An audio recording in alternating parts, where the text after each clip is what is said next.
Have you ever noticed how some people seem to age with such grace?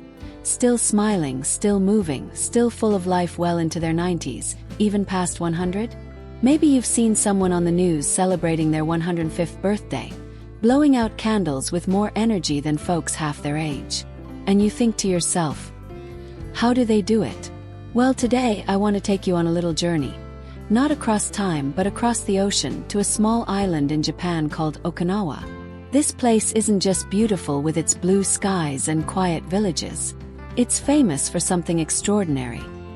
It's home to some of the longest living people in the world. We're not just talking about people who survive into old age, but those who thrive. They stay sharp, active, and joyful well into their 90s and beyond. And here's the best part. Their secret isn't locked away in some ancient scroll or high-tech supplement. It's in the way they live each day. If you're someone who wants to keep your energy, stay independent, and enjoy life as you age, no matter what the number on your birthday cake says, then you're in the right place. Because in this video, we're going to explore 6 powerful habits the Okinawans practice every day. These are simple things you can start doing right now, that can help you feel stronger, live longer, and maybe even add more joy to your mornings. So, let's begin by looking at the first thing they do that makes a world of difference. Starts with the way they eat, but not just what they eat, how much. There's a saying in Okinawa, hara hachibu. It might sound like a tongue twister, but it holds a gentle wisdom. It means, eat until you're 80% full. Not stuffed, not stretched, just satisfied. Now think about that for a moment. How often do we eat until we feel too full, then feel tired, heavy, or even a little regretful afterward? The Okinawans do the opposite. They eat slowly, mindfully, and they stop when their body says, enough. Not when the plate is empty. One Okinawan grandmother once said, the stomach is like a teacup. If you keep pouring even after it's full, everything spills and makes a mess. She's not wrong. Overeating puts stress on the body, on digestion, on blood sugar, on the heart. But when you stop just a little short of full, your body feels lighter, your energy stays steady, and your organs don't have to work so hard. Now, this doesn't mean starving or skipping meals. Just means listening. Next time you sit down to eat, try pausing halfway through. Take a breath. Check in. Are you still hungry? Or are you just enjoying the taste, the habit, the comfort? That tiny moment of awareness can be the beginning of better health. But it's not just how they eat, it's what they eat too. The Okinawan diet is like a colorful garden on a plate. Imagine a meal filled with sweet potatoes, green leafy vegetables, tofu, seaweed, and a little bit of fish now and then. Not heavy on meat, hardly any processed foods. And sugar is more of a treat than a regular guest.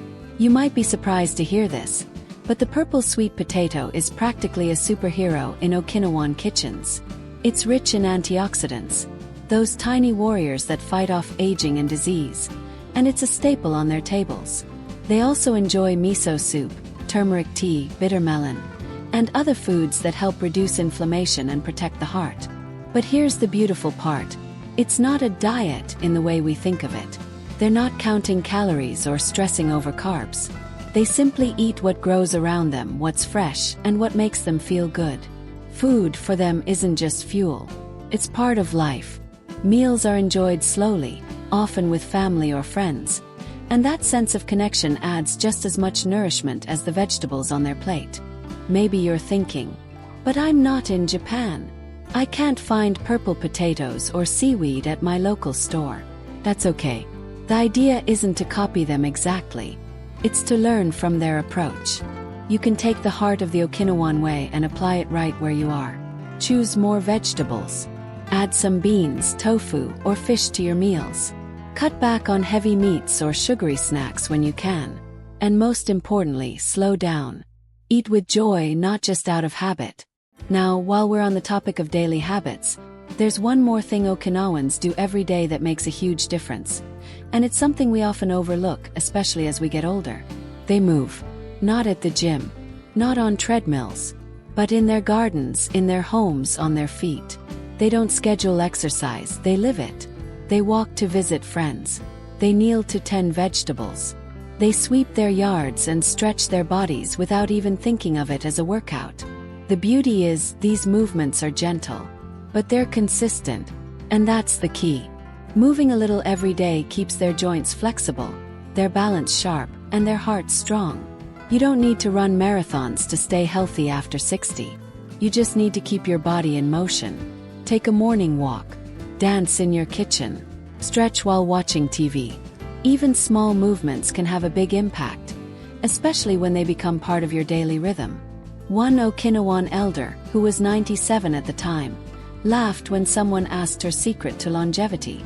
She said, "I never sit still long enough for old age to catch me." And maybe that's a good motto for us all.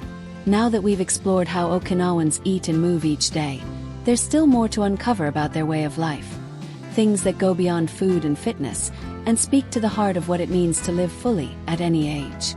If you're feeling inspired to start moving more and eating more mindfully, you're already halfway there.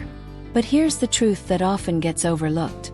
Long life isn't just about the body. It's just as much about the heart and mind. And in Okinawa, they understand that better than most. Let's talk about something beautiful they practice every single day. It's not a food or an exercise. It's called ikigai. It means a reason for being. It's that little spark you wake up for. The thing that gives your life meaning. Now think about that. When you open your eyes in the morning, what pulls you out of bed? Is it your garden? Your grandchildren? A walk in the sun? Maybe it's a project you've been working on, or simply the quiet joy of sipping tea on the porch. For Okinawans, ikigai is not some big mission or career goal. It's often something simple but deeply personal. Helping a neighbor, cooking for family, teaching the younger generation, or even just feeding the birds each morning. They believe that having a sense of purpose is just as vital to health as any vitamin or exercise routine. And science backs it up. Studies show that people with a strong sense of purpose live longer, recover faster from illness, and are less likely to suffer from depression. Purpose keeps the mind sharp and the spirit light. So, if you've ever felt like you're too old to start something new, or that your best days are behind you, I want you to remember this. Your purpose doesn't have an expiration date. It evolves, grows with you, and sometimes it shows up in the smallest, most unexpected moments. Maybe your ikigai is sharing your wisdom, or finally learning to paint, or calling that old friend you haven't spoken to in years. Whatever it is, it's yours, and it's worth honoring. Now, as meaningful as purpose is, there's another secret to Okinawan longevity that's just as powerful, and that's community. In Okinawa, no one is truly alone. From the time they're young, people are part of close-knit groups called moai, a circle of friends who support each other for life. These aren't just casual acquaintances. These are people who check in on each other, share meals, lend a hand when someone's sick, or just sit and talk. Imagine having a small group of friends who you know will be there, through joy and sorrow, health and illness, year after year. That kind of emotional safety net is a lifeline, especially as we get older. Many seniors around the world face isolation. Maybe the kids have moved away, friends have passed on, and days get quieter and lonelier. But loneliness isn't just an emotional issue, it's a health risk. Studies have shown that chronic loneliness can be as harmful as smoking 15 cigarettes a day. That's not something we can ignore. The Okinawan way reminds us that connection heals. Whether it's through shared meals, afternoon tea, or a simple walk with a neighbor, staying socially connected keeps the heart full and the mind engaged. If you're watching this and feeling like your social circle has shrunk, take heart. It's never too late to build community. Join a local group. Call an old friend. Smile at someone you see on your morning walk. Even the smallest gesture can be the start of something meaningful. And let's not forget, you might be the connection someone else is quietly hoping for. While we're talking about connection, let's touch on one more thing that Okinawans do so well. They embrace gratitude. Life isn't always easy, even in paradise. Okinawans have lived through war, poverty, loss. But through it all, they've held onto a spirit of appreciation. For nature, for family, for a warm meal, or even just the feeling of sunshine on their skin. You'll often hear them say, "Nankura naisa," a phrase that loosely means, everything will work out in the end. It's not just optimism. It's a deep trust in the flow of life. And that kind of mindset is powerful. Gratitude isn't just about feeling good. It actually rewires the brain to focus on what's going right. It lowers stress, improves sleep, and even boosts immunity. And it's something you can practice right now, just by naming 3 small things you're thankful for today. Maybe it's the sound of birds outside your window. Maybe it's your hands, still steady enough to hold a pen or stir a pot of soup. Maybe it's the fact that you're here, right now, watching this video and choosing to take care of yourself. That matters. That counts. One Okinawan elder was asked what she felt thankful for, and she laughed, patting her chest. "This old heart still beats," she said. "What more could I ask for?" There's a quiet strength in that kind of gratitude. It softens the hard days and adds sparkle to the good ones. And if there's one thing we can learn from Okinawa, it's that joy is often found in the ordinary, not the extraordinary. So whether it's finding your purpose, nurturing friendships, or practicing daily gratitude, these habits aren't just for living longer. They're for living better, richer, with more peace, more meaning, more connection. And here's the truth I hope you carry with you. It's not too late to start. You don't need to move to Japan. You don't need a perfect life. You just need a little curiosity and the courage to try something new. There's something deeply comforting about realizing that a long, fulfilling life isn't built on grand gestures.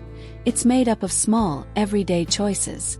And speaking of small choices, one more thing the Okinawans do so well is stay gently active throughout the day. Not just for an hour in the morning, not just when it's scheduled, but naturally as part of their lifestyle. In Okinawa, you won't find many people over 70 lifting heavy weights or running marathons.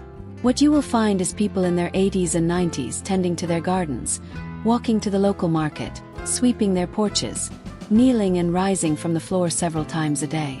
Their homes are designed with very little furniture, so they're constantly using their muscles in subtle, useful ways. This constant, low-intensity movement helps keep their joints flexible and their balance strong. It keeps blood flowing, minds alert, and bodies steady. And the best part, doesn't feel like exercise, it just feels like living. You might be surprised at how powerful gentle movement can be. Stretching your arms overhead when you wake up, taking a short stroll after meals, even just standing while you fold laundry or listening to music and moving with the rhythm. These things add up. They count. They matter. And if getting started feels overwhelming, start small. One extra lap around the kitchen, standing up and sitting down from your chair a few times. The important thing is to keep moving, not to exhaust yourself, but to remind your body, hey, we're still in this together. And when you pair this kind of movement with purpose, community, and gratitude, something incredible happens. Not just in your health, but in your spirit. You begin to feel more alive, more connected to the world around you, more in tune with your body. Now, there's one final practice that ties all the others together, like a thread running through a beautiful, hand-woven cloth. It's something the Okinawans have done for centuries, often without even realizing just how powerful it is. They live with contentment. Not the kind of contentment that comes from having everything you've ever wanted, but the kind that comes from making peace with what you have. In Okinawa, people don't chase after more. They appreciate what's already within reach. Home-cooked meal, a visit from a neighbor, the beauty of a quiet morning. This contentment creates a deep calmness that you can almost feel when you walk through their villages.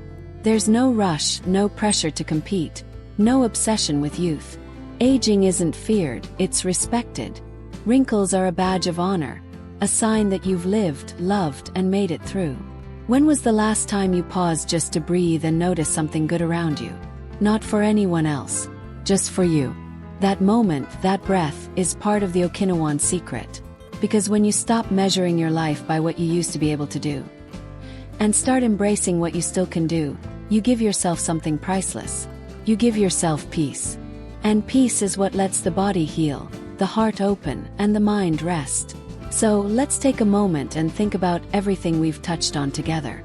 A reason to get up in the morning. A circle of people who care. A heart full of gratitude. A body that moves gently and often. A mind that lets go of stress. And a spirit that feels at home in its own skin.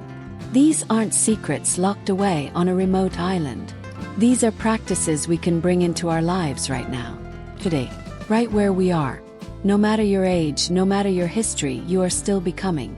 And every small step you take, whether it's drinking a glass of water first thing in the morning, reaching out to a friend, or simply choosing to smile, is a step toward a life that feels lighter, fuller, and more joyful. So here's what I hope you carry with you after this video. You are not too old. It is not too late. And every moment is a chance to begin again. If something in this video spoke to you, maybe it sparked a memory or gave you an idea or just made you feel a little less alone, I'd love to hear from you. Share your thoughts or your own tips for living well in the comments. You never know who you might inspire. And if you found this helpful, don't forget to like this video and subscribe to the channel. We've got more stories, tips, and simple ideas to help you live your best life, because you deserve it. Thank you for spending this time with me. Take care of yourself, be gentle with your heart, and keep looking for beauty in the little things. Here's to living fully, aging gracefully, and finding joy at every stage of the journey.